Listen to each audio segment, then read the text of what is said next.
Life has a strange way of teaching us lessons. At first, I thought the secret to wealth was buried in hours of labor, in the grind, in the hustle. But here's the truth. You can work yourself to the bone and still stay broke, because money doesn't come to the hardest worker.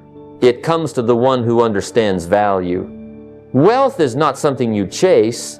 It is something you attract. And attraction isn't about luck, or chance, or being born in the right family. It is about becoming the kind of person worthy of abundance. See, success is not to be pursued. It's to be attracted by the strength of your character, your discipline, and your philosophy. The day I understood that wealth is not about what's in my pocket, but about what's in my mind, was the day everything changed. Because here's the paradox of life. You don't get rich because you need money. You get rich because you grow into a person who can handle wealth, multiply it, and use it wisely. That was a hard lesson for me to learn.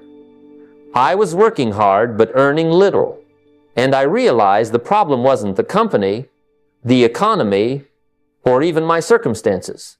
It was me. The day I accepted that truth was the day everything began to change. I made a decision. I would work harder on myself than on my job. And from that decision came a cascade of opportunities. Now, what does it mean to work on yourself? It means growing your skills, sharpening your mind, and strengthening your character. If your communication is weak, learn to speak with clarity and confidence. If your leadership is lacking, learn to guide people, not just manage them. If you're limited by knowledge, take a course, read a book, or find a mentor. Every dollar you spend on your own growth is not an expense, it's an investment. And here's the secret. Investments in yourself pay the best dividends because they expand who you are. And once you expand, your opportunities, your choices, and yes, your income begin to expand with you.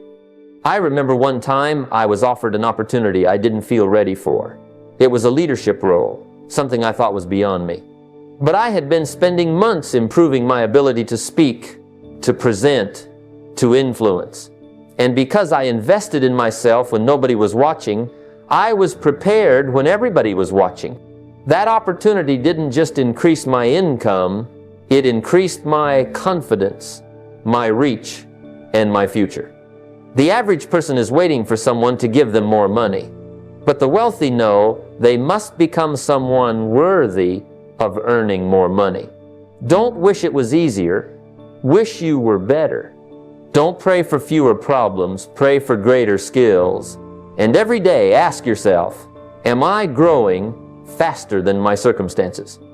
Because the moment you outgrow your old self, you step into a new level of income, a new level of opportunity, and a new level of life.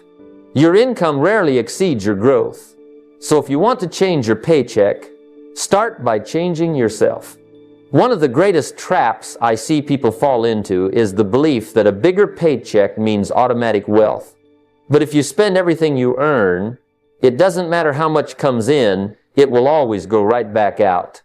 That's why living below your means is such a critical philosophy for building wealth. It's not about deprivation, and it's not about living small. It's about discipline, clarity, and control. Overspending has kept more high earners broke than low wages ever did. Because no matter how much you make, if your lifestyle expands faster than your income, you'll never get ahead. I've seen people who earn six figures yet live in constant stress because every dollar is spoken for before it even arrives. The car payments, the credit cards, the big house to impress people who don't even care, it all adds up. And then I've seen others earning far less, but living with peace, security, and the steady growth of wealth. What's the difference? They mastered the art of living below their means. The strategy is simple, but it takes courage. First, you need a budget, not as a restriction, but as a tool of freedom. When you know exactly where every dollar is going, you gain control over your financial destiny. Budget tightly, but not fearfully. Assign your money before it slips through your fingers. The second step is to automate your savings. Don't leave it to willpower, because willpower weakens in the face of temptation. Set up systems where a percentage of every paycheck goes directly into savings or investments before you even see it. Pay yourself first and let the leftovers take care of your lifestyle. Third, guard yourself against lifestyle inflation, the silent killer of wealth. Every time your income rises, resist the urge to expand your expenses. Instead, expand your investments. That's how the wealthy build fortunes while others merely build appearances. When I was starting out, I decided to track every dollar for 30 days. It was eye-opening. I discovered money slipping away on things I didn't even remember buying. Coffee here, a snack there, little purchases that seemed harmless until I added them up. That simple exercise revealed how much power I was handing away without even realizing it. By cutting unnecessary spending and redirecting it toward my future, I gained not only money, but confidence. Living below your means is not about shrinking your life. It's about expanding your future. It's the discipline that ensures, no matter what you earn, you always have room to grow, room to save, and room to invest. Wealth is not built on income alone. It's built on what you keep, what you multiply, and what you protect. And the first step to financial freedom is simple.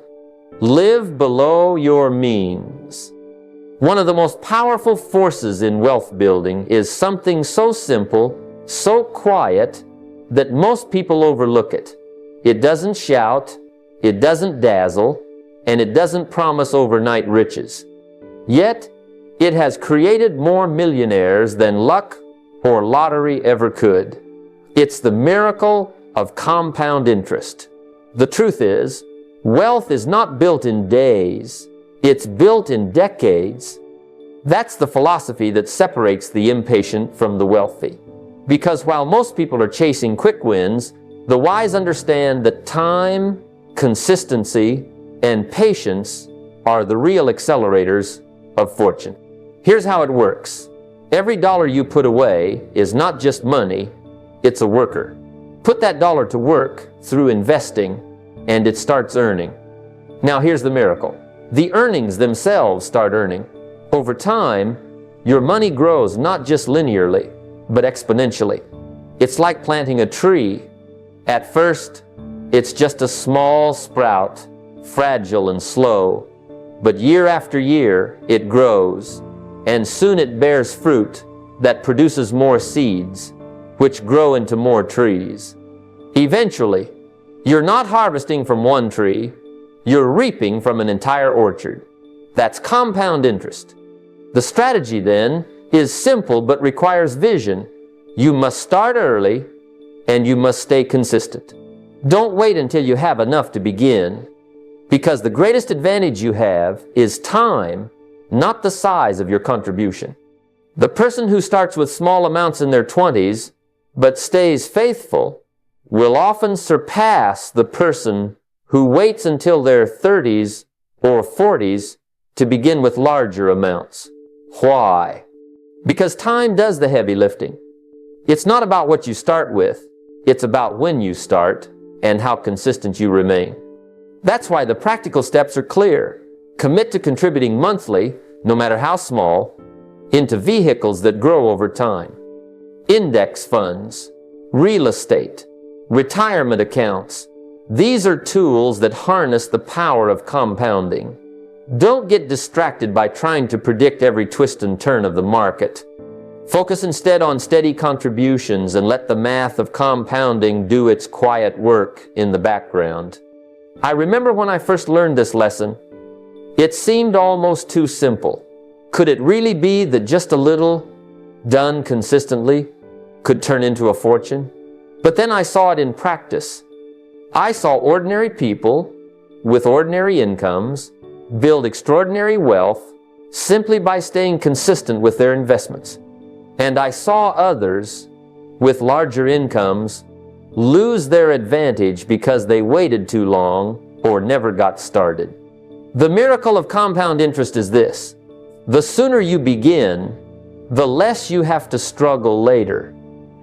Every day you wait, you're robbing your future self of growth. But every day you start, you're planting seeds that one day will grow into an orchard of freedom.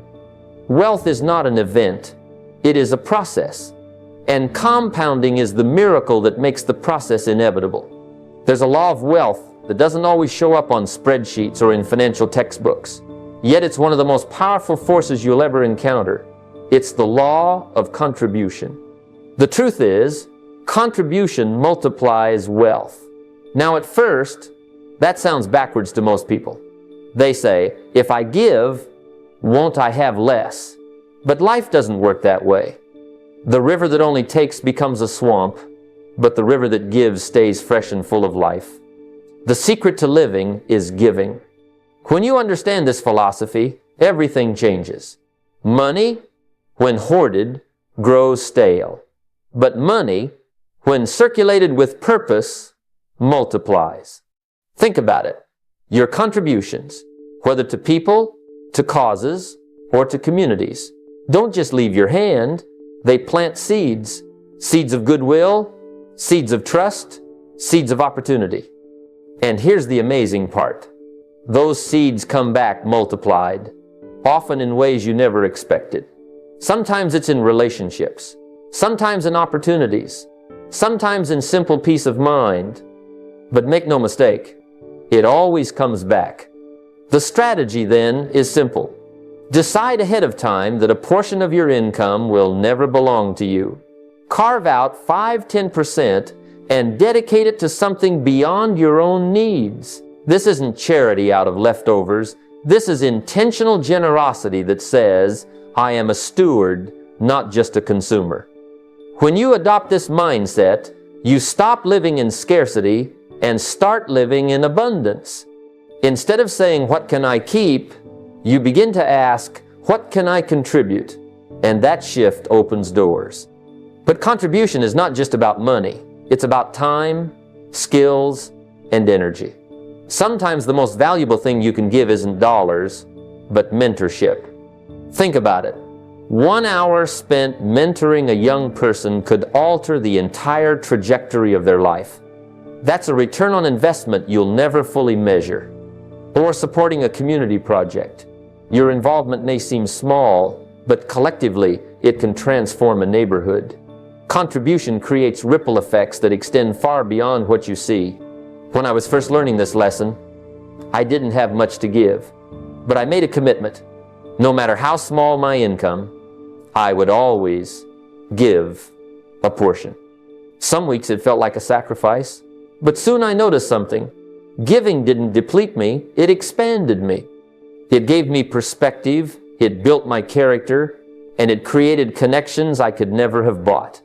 And as my income grew, so did my capacity to give, and with it, the joy of seeing lives impacted. So don't wait until you're wealthy to start giving. Giving is what makes you wealthy. Contribution is the multiplier. Because while money can fill your bank account, only giving can fill your life.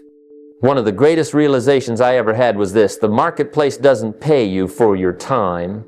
It pays you for the value you bring to that time. That's a sobering thought, because most people go through life trading hours for dollars, and then they wonder why their income doesn't grow.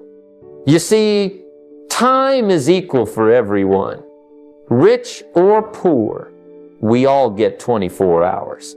But the difference is that some people have made their hour worth $10, while others have made theirs worth 10,000.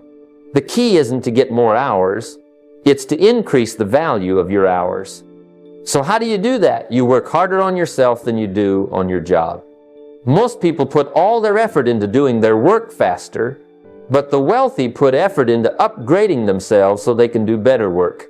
You see, the marketplace rewards skill, innovation, leadership, creativity, and problem solving.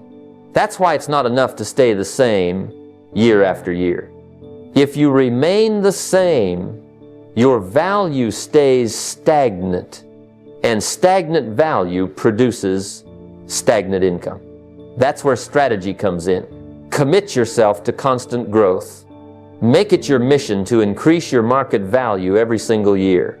Pick one new high-value skill to master, something the marketplace actually rewards. It could be communication, because the ability to persuade and inspire is priceless. It could be leadership, because organizations are desperate for people who can guide others toward a vision. It could be financial literacy, because the person who understands money always has the upper hand. Or it could be technical skills, because we live in an age where technology shapes almost everything. The specific skill matters less than the commitment to growth. I remember in my own early days, I wasn't paid much. My hours weren't worth much either. But then I realized that if I could learn to speak well, if I could communicate effectively, suddenly my words could impact people, persuade people, and even inspire people to act. That skill didn't just raise my income, it changed my entire future. The moment I invested in myself, the marketplace began to invest in me. And let me tell you something important. Growth doesn't have to be dramatic. Small, steady upgrades compound over time. One new skill this year, another the next, and before long, you're unrecognizable compared to who you used to be. The person who commits to constant learning and skill building is like a tree that never stops adding rings of strength and depth. Each new skill makes your hours more valuable. And as your value increases, so does your income, your influence, and your opportunities. So the question isn't, how can I get more time? The question is, how can I make my time worth more? Because when you increase your market value, the world will always pay attention, and it will always pay you accordingly. One of the paradoxes of wealth is this: it requires both patience and urgency at the same time. Most people get it backwards. They're patient with action. They wait for the right time, the right economy, the right opportunity, and then they're urgent with results, demanding quick returns, fast profits, overnight success. That's why so many end up frustrated, broke, or disillusioned. The truth is, if you want to build something lasting, you've got to reverse that thinking. Be urgent with your daily action, but patient with the results. You see, urgency with action means you don't waste today. You don't put off investing. You don't put off learning. You don't put off building that side business. You take steps now, however small, because small steps taken daily compound into large outcomes. I can't tell you how many people I've met who told me, one day I'll start saving. One day I'll start investing. One day I'll work on myself. And I always tell them, one day is just another way of saying never. Don't wait for one day. Act today. That's urgency. But here's the second part. Patience with results. That's the part most people struggle with. We live in a culture of instant gratification, where if the investment doesn't double in 6 months or the business doesn't explode in a year, people give up. But wealth doesn't work that way. Wealth is like a tree. You don't plant the seed today and expect shade tomorrow. You water it, you nurture it, you protect it, and in time it grows into something strong, something that provides, something that lasts. When I was first learning the principles of wealth, I was tempted by the shortcuts. Someone would tell me about a quick scheme or an overnight opportunity, and I wanted to believe it. But I learned quickly that shortcuts usually lead to dead ends. What worked, what always worked, was committing to a long-term plan. 10 years, not 10 weeks. A decade of disciplined effort, not a season of chasing luck. And when I finally looked back, the results were greater than I ever imagined, because compounding rewards those who stay the course. So the strategy is simple. Live every day with urgency. But carry your expectations with patience. Urgent action gets you moving. Patient expectation keeps you steady. And together, those two forces create something unstoppable. If you start today and refuse to quit, the years will do the heavy lifting. So don't ask, how fast can I get rich? Ask instead, am I willing to do what it takes as long as it takes? Because if you are, then wealth isn't a matter of if, it's only a matter of when. One of the greatest discoveries in wealth building is realizing that true freedom doesn't come from working harder, it comes from creating assets that work for you. You see, most people are trapped in a system where they trade hours for dollars. And while that system may provide survival, it will never provide freedom. Because the truth is, there are only so many hours in a day. You can only work so much, only hustle so much, only grind so much. But assets don't sleep. Assets don't take weekends off. Assets don't call in sick. Assets work while you rest. And when your money and systems are working without you, that's when you begin to taste real freedom. The philosophy is simple. Wealth is not measured by how much you earn from your labor, but by how much you earn without it. If every dollar in your account depends on your presence, you're not free, you're a well-paid prisoner. But the moment your ideas, your investments, or your systems begin to produce income, independent of your daily grind, you've broken free of the trap. I remember when I first began to grasp this concept. I had spent years chasing paychecks, thinking that more hours meant more prosperity. But then I learned about creating income streams that didn't depend on me showing up every morning. At first, it was small, some royalties, a little investment income. But over time, those streams grew. And I'll tell you, the first night you sleep and wake up to discover you made money while dreaming, you'll never see the world the same way again. That experience alone will shift your mindset forever. The strategies for building these assets are many. You can invest in businesses that run with or without you. You can create products, write a book, design a course, or build something once that pays you again and again. You can put your money into real estate, into stocks, into index funds, where compounding works tirelessly on your behalf. You can even create digital systems, automated platforms, or online assets that continue to generate value for years. The options are countless, but the principle is the same. Create something that doesn't require you to trade time for income. Now here's the practical side.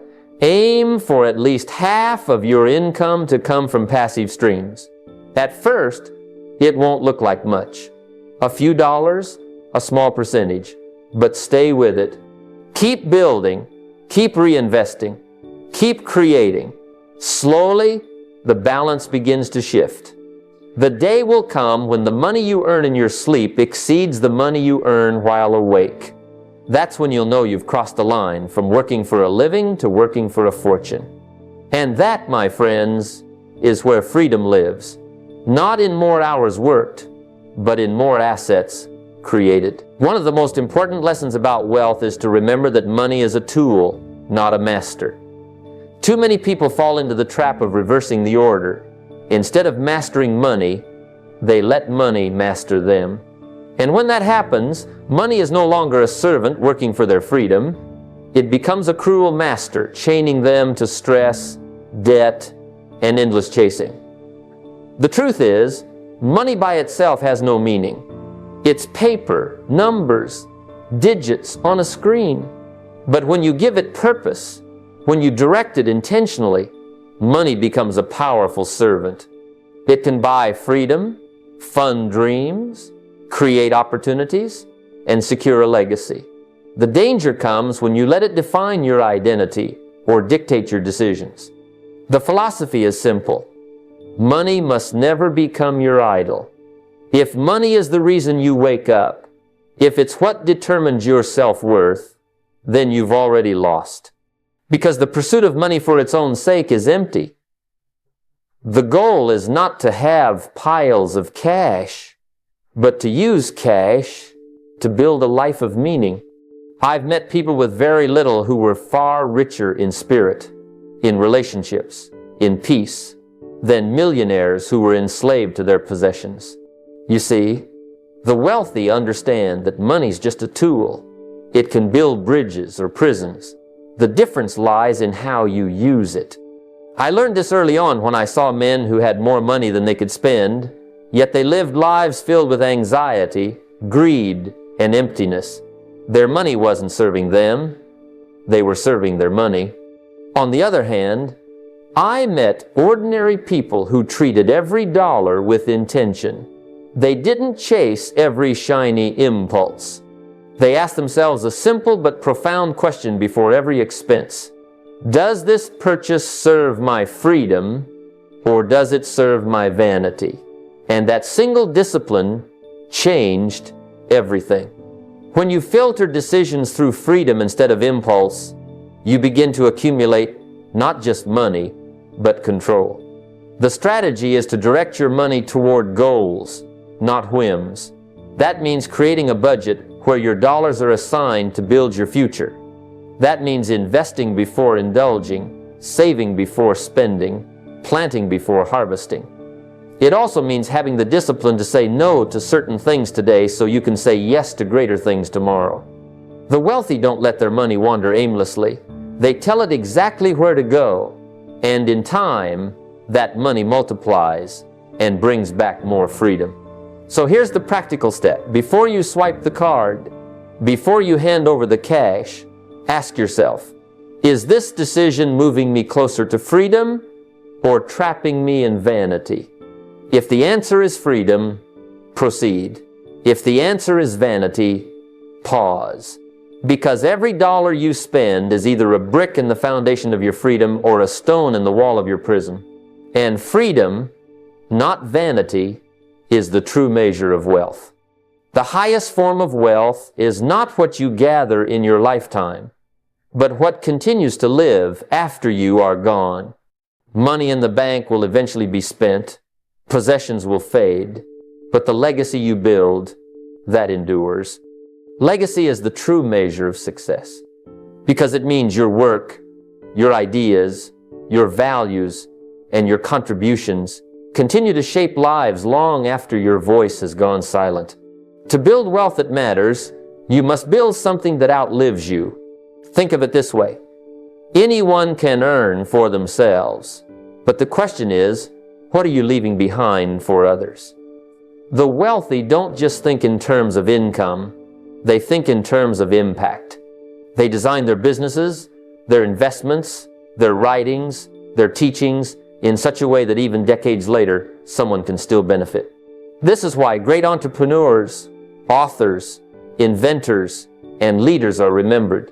They created systems, structures, and contributions that outlasted their own lives. That is wealth at its highest level. I remember sitting with a mentor who once told me, "You will be gone sooner than you think, so make sure what you're building doesn't die with you." That struck me deeply. At first, like many people, I was focused only on survival, then on comfort, then on prosperity. But true wealth dawned on me when I realized I could plant trees that would give shade to people I may never meet. That's when life takes on greater meaning. The strategy is clear. Shift your focus from temporary gains to enduring creations. If you're building a business, design it so it can operate without you one day.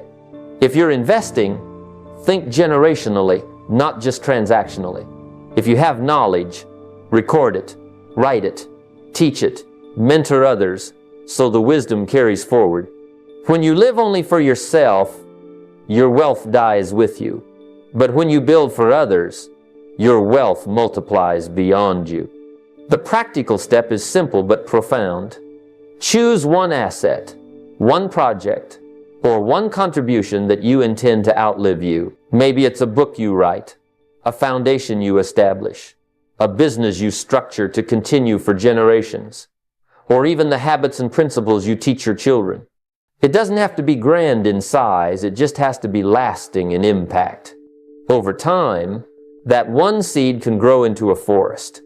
So, the real question isn't how much money you will leave, but how much meaning. What remains when you are gone will speak louder than the wealth you held while you were here. Build something today that whispers your name long after time has taken your voice. For that is the kind of wealth no one can ever take away. Most people think wealth is about numbers, but in reality, the numbers are the easy part. Addition, subtraction, percentages, those aren't the challenge. The real challenge is in the mirror. Wealth is not just built by calculators and spreadsheets. It's built by mastering your own psychology. In fact, money is 20% numbers and 80% behavior. And if you don't understand your own impulses, emotions, and fears, then no matter how much you earn, you'll always find a way to lose it. Think about it. How many people have won the lottery and ended up broke within a few years? They didn't suddenly forget math. What they lacked was discipline, self-control, and an understanding of their own financial behaviors. It's not the millions they received that ruined them, it's the mindset they carried. On the other hand, some start with almost nothing and slowly, steadily build fortunes because they've trained their thinking and emotions to align with their goals. When I was younger, I thought the secret was just earning more. If I could just make a little extra, I told myself, everything would be fine. But soon I realized that without changing my habits, without mastering my impulses, more money would only magnify my problems. Earning more without learning more is a recipe for repeating the same mistakes, just on a larger scale. It wasn't until I learned to pause before spending, to question my motives, to study my financial decisions, that I began to see progress. The strategy then is not just to work harder on the income side, but to work deeper on the behavior side. Ask yourself, why do I spend on certain things? Am I buying for value, or am I buying for validation? Am I investing out of strategy, or am I rushing because of fear of missing out? Wealthy people don't let emotions drive their money, they let principles guide their money.